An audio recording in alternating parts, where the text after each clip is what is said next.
Commander James Reed stood at the viewport of Mars Colony Alpha, his shoulders heavy with the weight of what he was witnessing.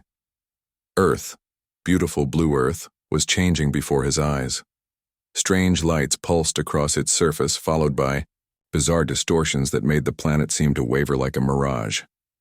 "Sir, we've lost contact with all Earth stations," said Officer Tom Blake, his voice shaking. "Last transmission from Luna Base reports dimensional fractures." Reed's fists clenched. Just 3 hours ago, the strange ships had appeared without warning. They emerged from what looked like tears in the fabric of space itself. Dozens of black angular vessels that seemed to absorb light rather than reflect it. "How many made it out?" Reed asked, not taking his eyes off the horror unfolding before him. "Early estimates show about 30 million evacuated to Luna, Mars colonies, and orbital stations before the main attack. That's less than 0.5% of Earth's population." Reed closed his eyes. 8 billion souls. His wife, his son, his home. All gone in a single afternoon. "We're receiving emergency transmissions from Luna, the Jupiter outposts, and all 17 orbital habitats," said Communications Officer Maria Davis. "Everyone wants to know what's happening. What to do next." Reed turned to face the cramped command center of Mars Colony Alpha.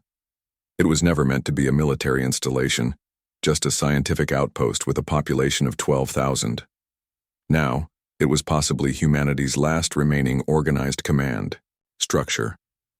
"Put me through to all surviving human settlements," Reed said. The view screen showed faces filled with shock and fear, colony leaders, ship captains, and station commanders all looking to him for answers he didn't have. "This is Commander James Reed of Mars Colony Alpha. As the highest-ranking military officer remaining in the Sol system, I am assuming emergency command of all human forces." He paused, the words bitter in his mouth.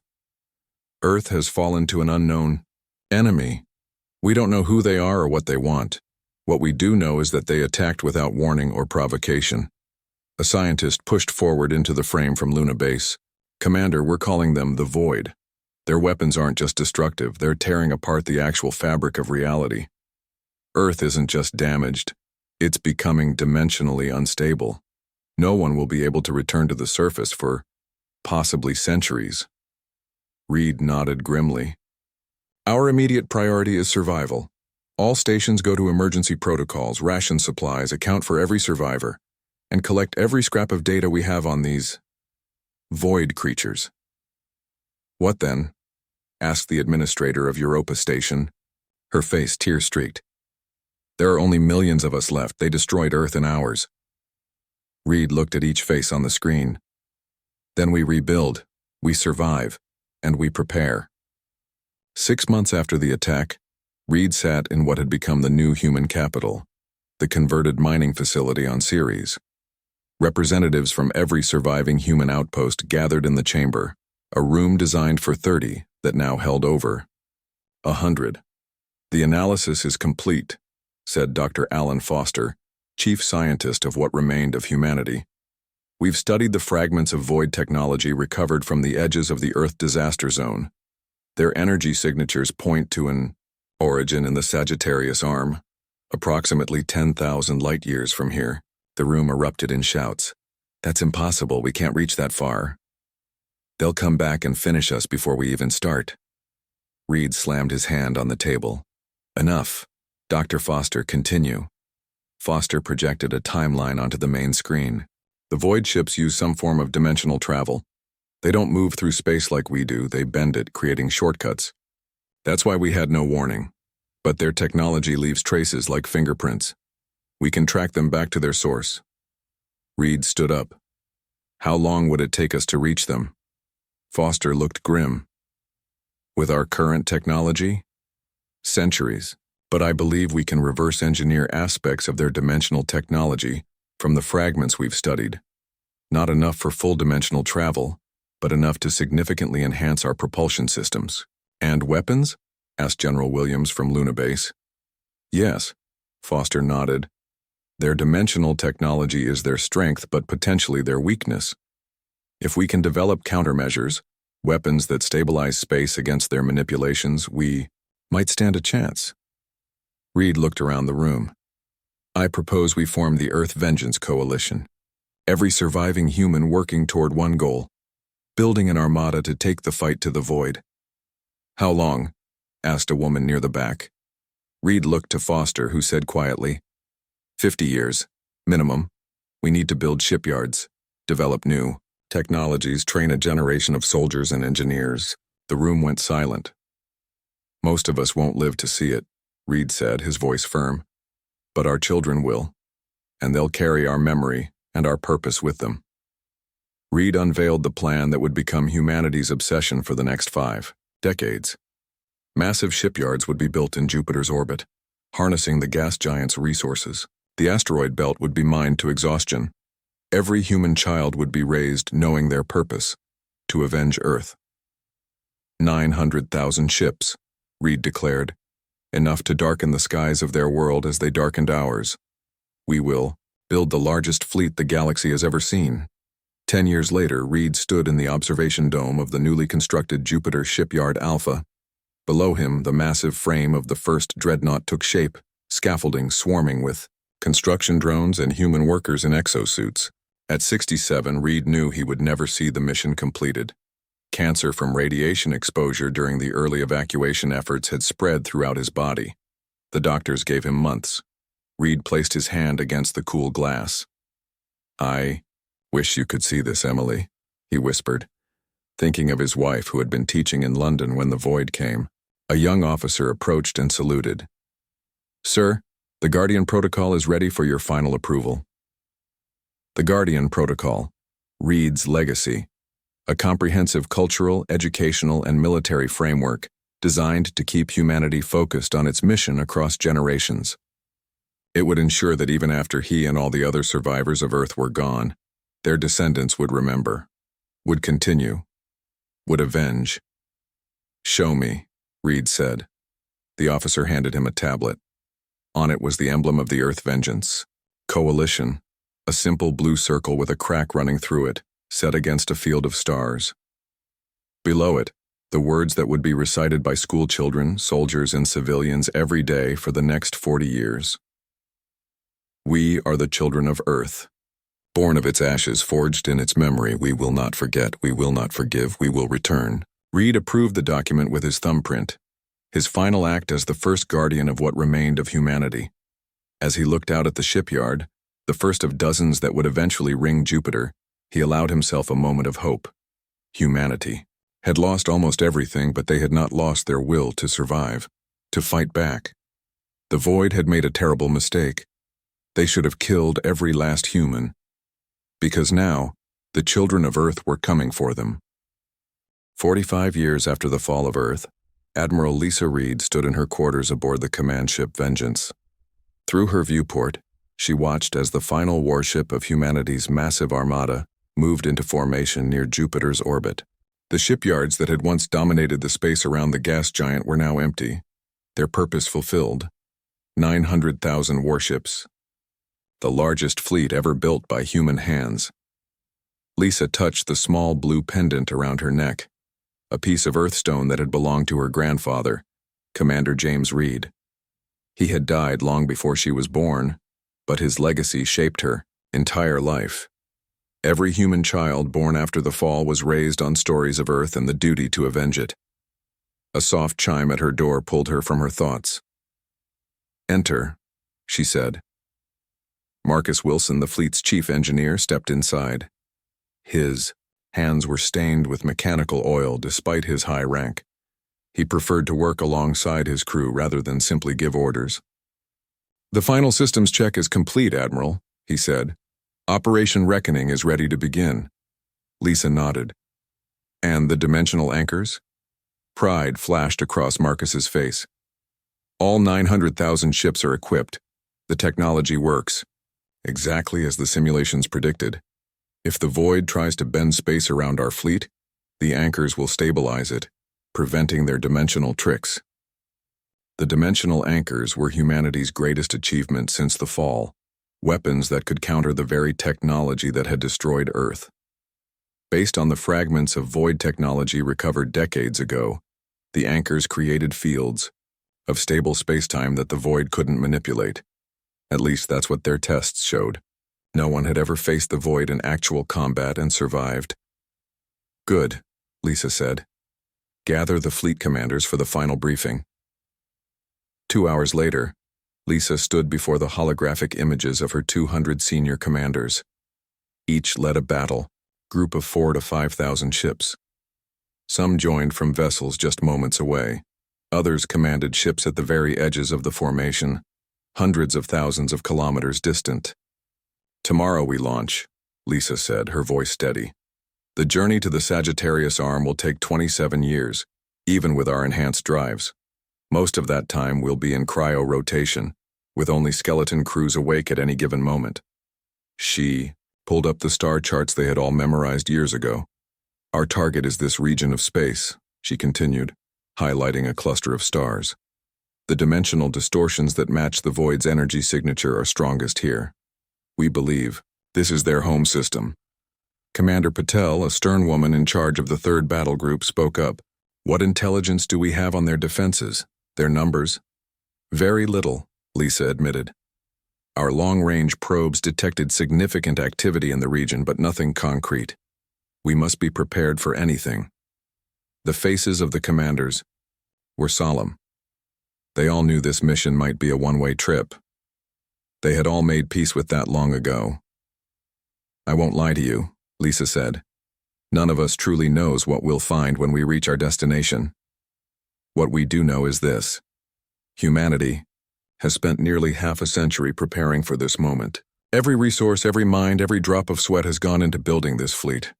We carry with us the hopes and the rage of everyone who remembers Earth. She looked around at the faces of her commanders, none of whom had ever seen the blue skies of the world they were avenging. Prepare your crews. Tomorrow we make history. The launch ceremony was brief. Humanity had never been much for celebrations since the fall. The remaining population, now nearly 50 million strong across the solar system colonies, watched as the massive armada began to move away from Jupiter in perfect formation. Lisa stood on the bridge of the Vengeance watching as the ships accelerated. All battle groups report ready for dimensional transition, reported her first officer, Commander John Hayes. Lisa gave the order.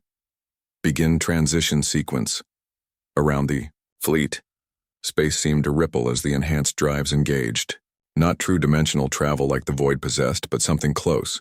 A technology that allowed the ships to partially slip between normal space and something else, dramatically increasing their speed. As Jupiter and the inner planets fell, away behind them, Lisa felt the weight of command settle more heavily on her shoulders. 3 generations of humans had lived and died preparing for this moment. Now the fate of humanity rested in her hands. 10 years into the journey, Lisa sat alone in her quarters, recording her personal log during her 3-month shift out of cryosleep. Year 10, day 73, she began. All systems nominal. Battle Group 17 reported minor drive fluctuations in Sector 4, but Engineer Wilson's team corrected the issue. She paused, setting down her tablet. These official reports were necessary, but they weren't why she kept these logs. Sometimes I wonder what my grandfather would think of all this. She continued in a softer voice. We've built everything according to his vision. The Guardian Protocol shaped us all, but there are moments when I question. Lisa looked at the small shelf above her desk, where a worn photograph of Earth, taken from orbit, was carefully preserved. We're a generation raised for vengeance. None of us has ever known peace. Our entire civilization exists for one purpose, to destroy the beings who took Earth from us. But what happens after? If we succeed, what will humanity become when its driving purpose is gone? She shook her head, troubled by thoughts that felt almost treasonous under the Guardian Protocol. The crew believes in the mission completely. They recite the words every day. We are the children of Earth, born of its ashes, forged in its memory. But what happens when the ashes are cold and the memory fades? A chime from her console interrupted her thoughts. Admiral, to the bridge, came Hayes' voice. We're detecting unusual readings ahead. The bridge was tense when Lisa arrived. The main screen showed normal space, but the sensor displays told a different story. What am I looking at? Lisa asked. Marcus Wilson pointed to the energy readings. It's a dimensional distortion, similar to the void signature, but different somehow. Lisa felt her heart rate increase. Is it them? Have they detected us? I don't think so, said Wilson. The pattern is stable, not moving, almost like a beacon. Lisa studied the readings. They were still 17 years from their destination. Meeting the void here in the emptiness between stars wasn't part of the plan. All ships battle stations, she ordered. Power up dimensional anchors, but do not activate. Prepare for contact. As the massive fleet shifted to combat readiness, Lisa wondered if the moment humanity had waited for was coming sooner than expected. 45 years of preparation, 10 years of travel, and now, possibly the enemy was before them. But as the fleet approached the distortion, what they found there would change everything they thought they knew about their mission, their enemy, and themselves. The dimensional distortion turned out to be a navigational marker. Not void technology, but something else entirely. A beacon left by another spacefaring race.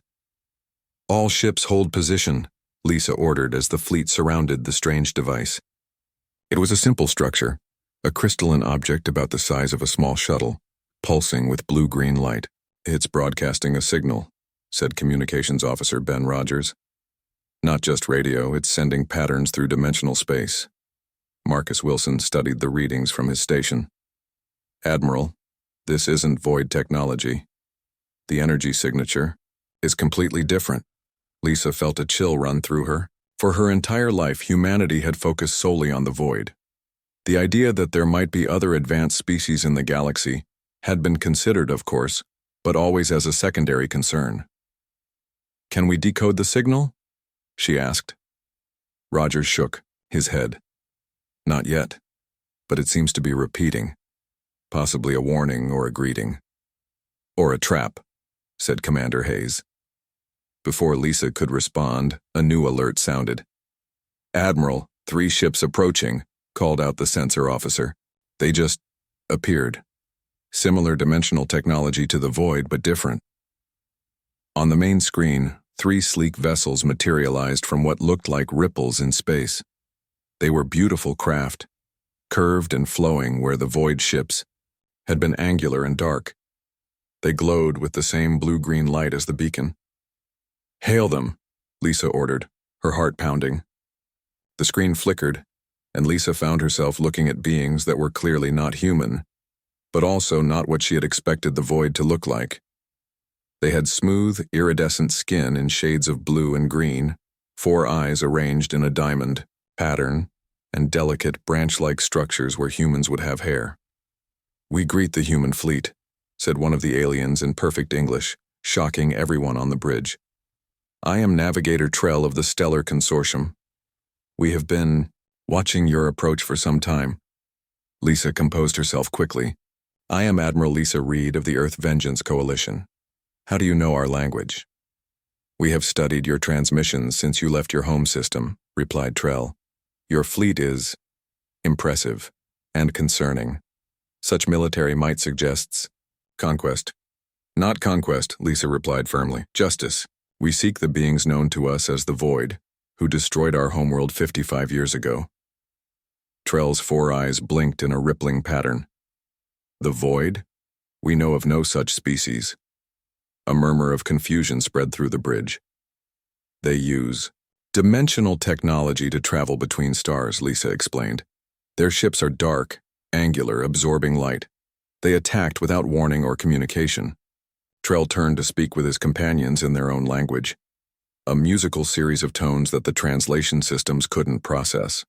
When he turned back, his expression seemed troubled, though Lisa wasn't sure how she could read the emotions of such an alien face. We know of beings that match this description, Trell said carefully, but we call them the unmakers.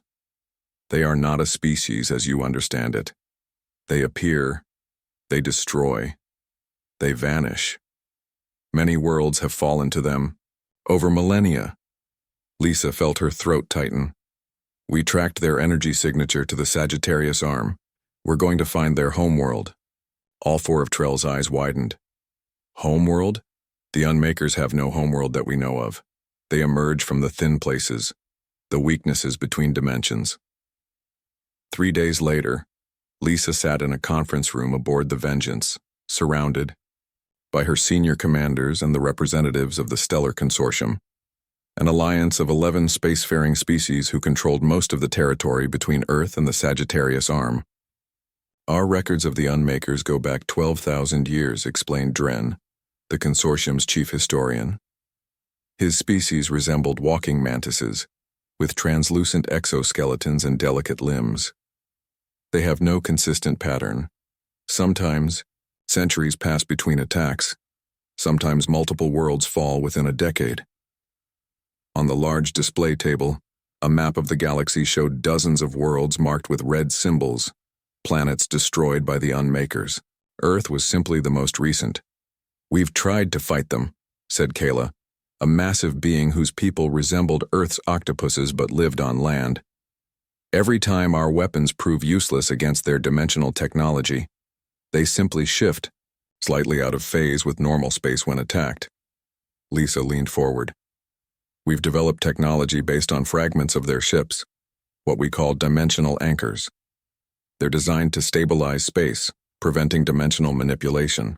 This caused a stir among the consortium representatives. You've created stabilization technology? Asked Trell, his voice rising with excitement. This is unprecedented. We've theorized such devices but never successfully built them. Dr. Alan Foster, son of the scientist who had first studied the void technology decades ago, nodded. The anchors create a field of stable spacetime around our ships. In theory, they should prevent the unmakers from using their dimensional abilities within that field. In theory, said Kayla skeptically. You've never tested them against the actual unmakers. No, admitted Lisa, but every simulation shows they should work. Trell's four eyes focused intently on Lisa. Admiral Reed, your fleet represents the largest military force the galaxy has seen in millennia, and if your dimensional anchors work as you claim, you possess technology that could change the balance of power throughout known space. Lisa felt the weight of his words. Our mission is simple. Find the unmakers, and make them pay for Earth. But you now know they have no single homeworld, said Dren gently. They emerge from dimensional weak points, strike, and vanish again. How will you find them? Lisa had been asking herself the same question since their meeting with the consortium began. The entire human mission, 55 years of planning, building, and training, had been based on the assumption that they could track the void to their home system and strike back.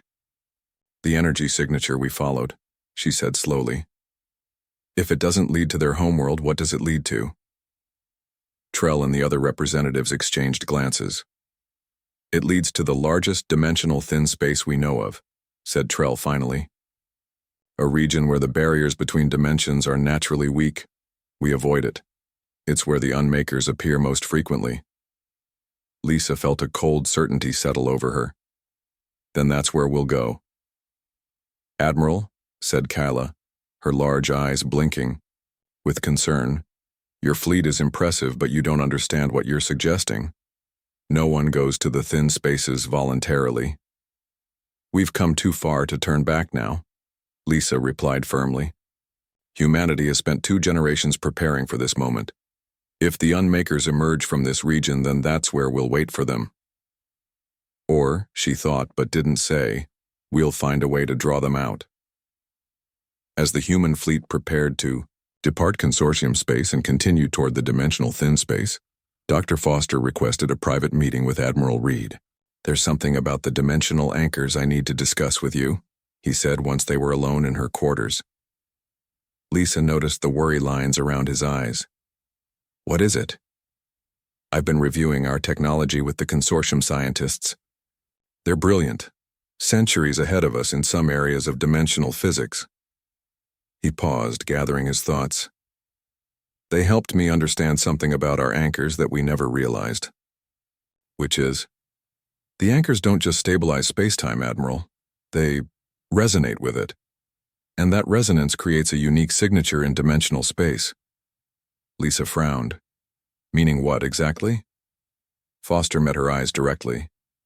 Meaning, the dimensional anchors don't just shield us from the unmakers. When activated together, especially in the numbers we're talking about, 900,000 ships, they'll act as a beacon. The biggest, brightest beacon the dimensional space has ever seen. A beacon? Lisa repeated slowly. Yes, said Foster. If we activate the anchors in the thin space, we won't need to wait for the unmakers to appear. Because we'll be calling them to us, Lisa finished. Foster nodded grimly. Exactly. Lisa turned to look out her viewport at the vast fleet spread out before her. For the first time since they'd left the solar system, she felt a flicker of hope. The mission parameters had changed, but the goal remained the same. Send word to all battle groups, she said. We continue to the thin space. The human fleet arrived at the edge of the dimensional thin space 3 weeks after leaving consortium territory. From the outside, it looked like any other region of space, stars glittering against the black, a few distant nebulae painting colors across the void. But the sensor readings told a different story. The dimensional barriers here are extremely weak, reported Dr. Foster from his science station on the bridge of the Vengeance. Readings show fluctuations that match what we recorded near Earth. Just before the attack. Lisa stood before the main view screen, her hands clasped behind her back. The moment humanity had prepared for over 5 decades was finally at hand. All battle groups report status, she ordered. One by one, the commanders checked in.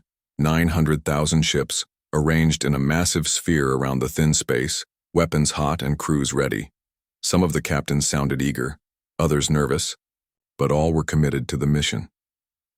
Dr. Foster, how long will it take to activate all the dimensional anchors?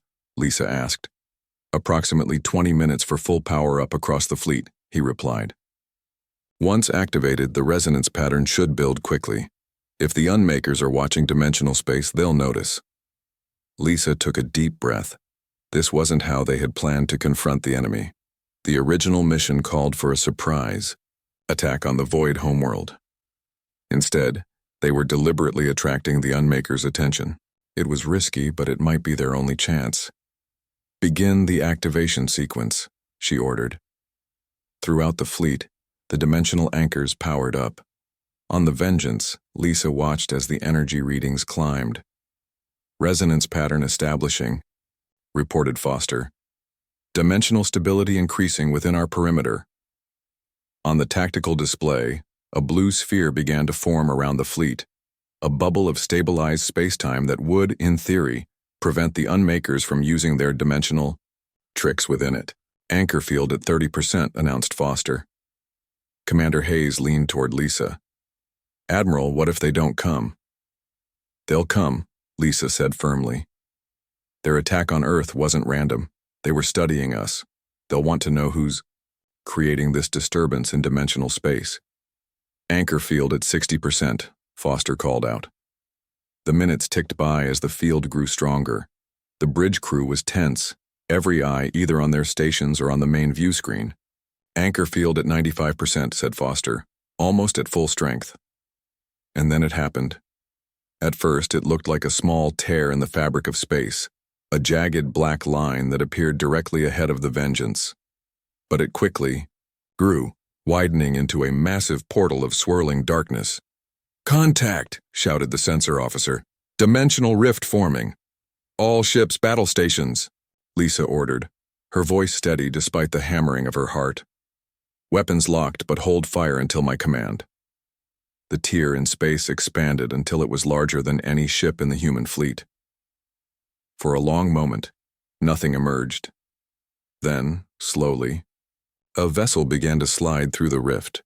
It was enormous, far larger than the flagship Vengeance, larger even than the biggest dreadnoughts in the human armada. Its surface was that same light-absorbing black that the survivors of Earth had described. The ship seemed to bend the light around it, making it hard to look at directly. Single vessel, reported the tactical officer. Size estimate. It's over 20 kilometers long, Admiral. A murmur ran through the bridge. The largest human warship was barely 2 kilometers from bow to stern. "Only one ship?" asked Commander Hayes. "Where's the rest of their fleet?" "Maintain positions," Lisa ordered. "Dr. Foster, is the anchor field holding?" Foster nodded, his eyes fixed on his readings. "Field is stable. The rift hasn't expanded further. Whatever dimensional technology they're using is being contained by our anchors. They're scanning us," reported the sensor officer. "Energy patterns similar to those recorded during the Earth attack." Lisa straightened her uniform jacket. "Open a channel. All frequencies, all bandwidths." The communications officer worked his console. "Channel open, Admiral." Lisa looked directly at the massive black ship on the view screen. "This is Admiral Lisa Reed of the Earth Vengeance Coalition. You destroyed our homeworld 55 years ago. We are here for justice." For a long moment, there was only silence. Then, to everyone's shock, a voice responded, in perfect, unaccented English. "Admiral Reed, we have been expecting you." The bridge crew froze. No one had anticipated that the unmakers would speak their language, would respond so calmly. "You speak our language," Lisa said, fighting to keep her voice level. "Yes," came the reply. "We have studied your species extensively." "Before you destroyed our world," Lisa stated flatly. There was a pause before the voice responded. "That is incorrect, Admiral Reed. We did not destroy your world intentionally." A wave of angry mutters swept through the bridge. 9 billion people died," Lisa snapped. "Our planet was torn apart by dimensional fractures. We watched it happen." "A tragic accident," said the voice. "One we have been attempting to address for 55 of your years." Lisa felt like she'd been struck. "An accident? You expect us to believe that?" "I am the observer," the voice continued. "I represent those you call the Void or the Unmakers. We are researchers, Admiral. We study dimensional spaces and the species that inhabit them. During our observations of Earth, a catastrophic malfunction occurred in our dimensional drive." On the screen, a new image appeared. Technical schematics of what appeared to be the Void ship's propulsion system. "The malfunction created an uncontrolled dimensional rift that damaged the space-time fabric around your planet," explained the observer. "We could not close it in time. We have been searching for survivors of Earth ever since to make amends." The bridge was completely silent now. Lisa stared at the screen, her mind racing. Everything she had believed, everything humanity had, lived for over 5 decades. Could it all have been based on a misunderstanding? "If this was an accident," she said slowly, "why didn't you attempt to communicate with us before the malfunction? Why were you observing Earth secretly?" "Our protocols forbid direct contact with species that have not achieved dimensional travel," replied the observer. "We observe only to understand the diversity of life in the multiverse." Dr. Foster had moved to Lisa's side. "Admiral," he said quietly, "their explanation is consistent with the dimensional physics we've observed. A drive malfunction could create exactly the kind of damage Earth suffered." Lisa felt the weight of 55 years of rage and purpose threatening to collapse. "I need proof," she said firmly. "Conclusive evidence that what happened to Earth was truly an accident." "We anticipated this," said the observer. "With your permission, we will transmit our complete records of the Earth incident, including our internal communications during the emergency and our subsequent search for human survivors." Lisa looked around at her bridge crew, at the faces that reflected her own doubt, confusion, and the first dangerous glimmers of hope. "Transmit your records," she ordered. "But know this. If they show anything other than what you claim, if there is any indication that Earth's destruction was deliberate, 900,000 ships stand ready to exact vengeance." "We understand, Admiral Reed," said the observer. "The transmission begins now." As the data started flowing into the Vengeance's computers, Lisa turned to Dr. Foster. "Analyze everything. I want the truth, whatever it is."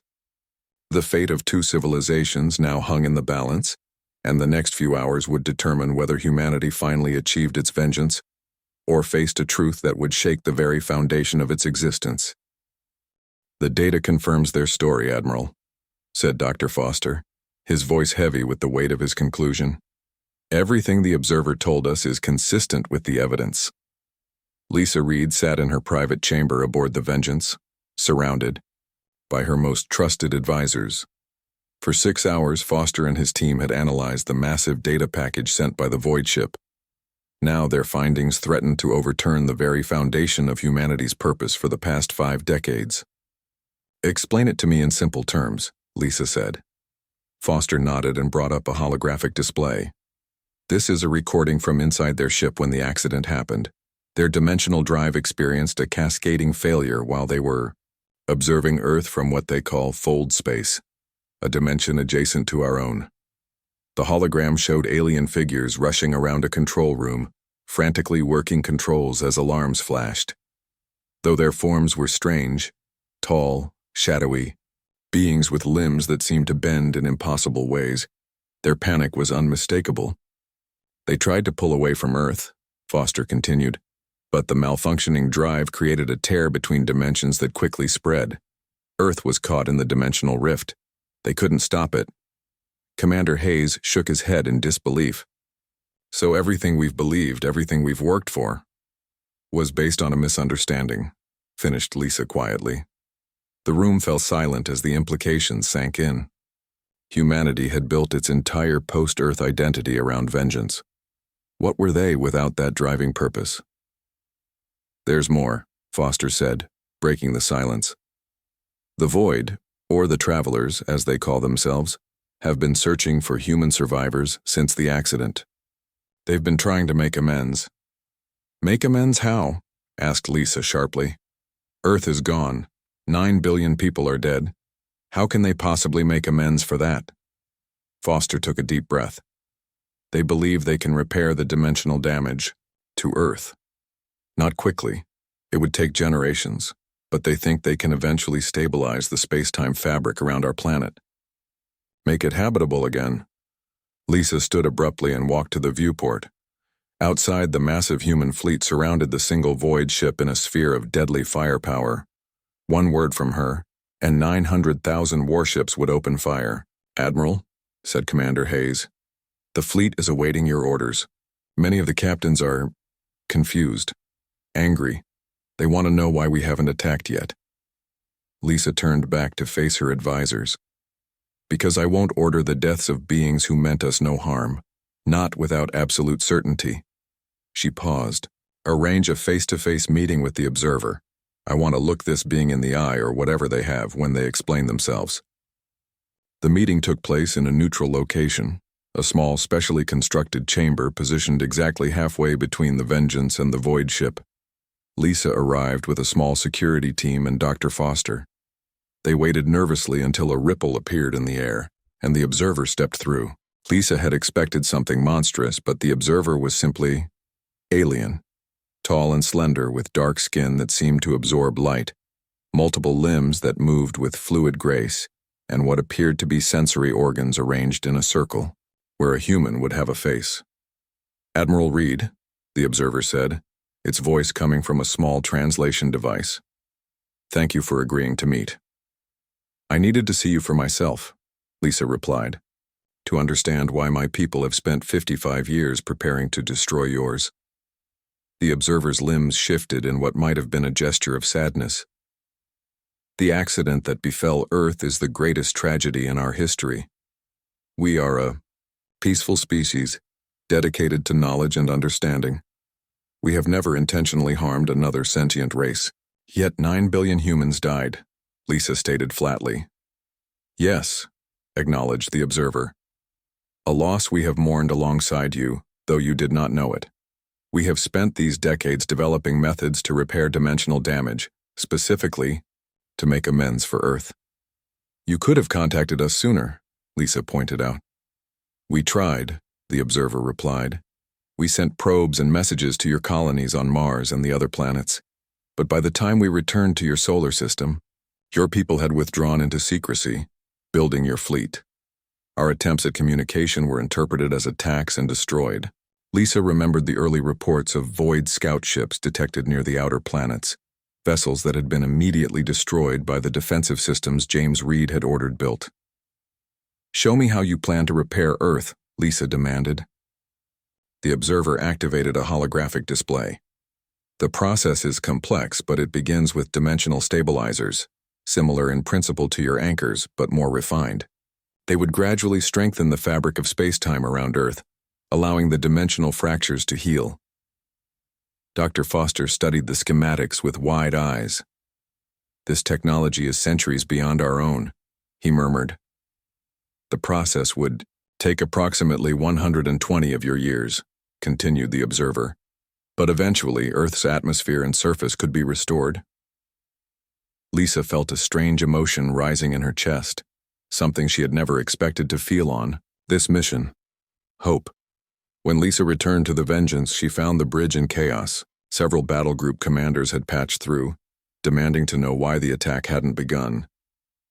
"Admiral, we didn't come all this way to talk," shouted Commander Patel, her face red with anger. "Every person on my ships has waited their entire life for this moment. We demand justice for Earth." Similar sentiments echoed from other commanders. Lisa let them speak, understanding their fury. It was the same rage that had driven humanity for decades. When they finally fell silent, Lisa spoke. "I understand your anger. I've carried it myself since childhood. But I now face the hardest decision any human leader has had to make since the fall." She activated a fleet-wide broadcast, knowing that every human in the Armada needed to hear her words directly. "This is Admiral Lisa Reed. By now you've heard that we've made contact with the beings who were present when Earth was destroyed. You've heard that they claim it was an accident. I can now confirm after thorough investigation that their claim is true." She paused, allowing the words to sink in. "For 55 years we've defined ourselves by our quest for vengeance. We've built the most powerful fleet the galaxy has ever seen. We've created weapons capable of destroying worlds, and we did it all based on a misunderstanding." Throughout the fleet, she knew there would be shock, disbelief, and anger. But she continued. "The beings we called the Void, who call themselves the Travelers, have offered to help us restore Earth. Not immediately, but over generations. They have the technology to heal the dimensional wounds that make our homeworld uninhabitable." Lisa looked around at her bridge crew, seeing in their faces the same conflict she felt inside. "We came here seeking vengeance, but we've found something far more precious. Hope. Hope that Earth might live again. Hope that future generations might walk under blue skies on the world of our ancestors." She took a deep breath before delivering her final words. "I am ordering all ships to stand down from combat status. We will not attack the Travelers. Instead, we will work with them to heal our world. We came as warriors, but we will return as builders. This is not just my decision. It is our only path forward if we wish to truly honor Earth's memory." As she ended the transmission, Lisa watched the status indicators on the tactical display. One by one, the battle groups signaled their compliance, standing down from attack positions. The Vengeance, a ship built for war, would lead humanity down a different path, a path of renewal, of rebirth. In the viewport, Lisa could see the massive Void ship drawing closer, no longer a target, but a partner in humanity's new mission. Beyond it stretched the stars, and somewhere among them a wounded Earth waiting to be healed. "Set course for home," Lisa ordered. "We have work to do."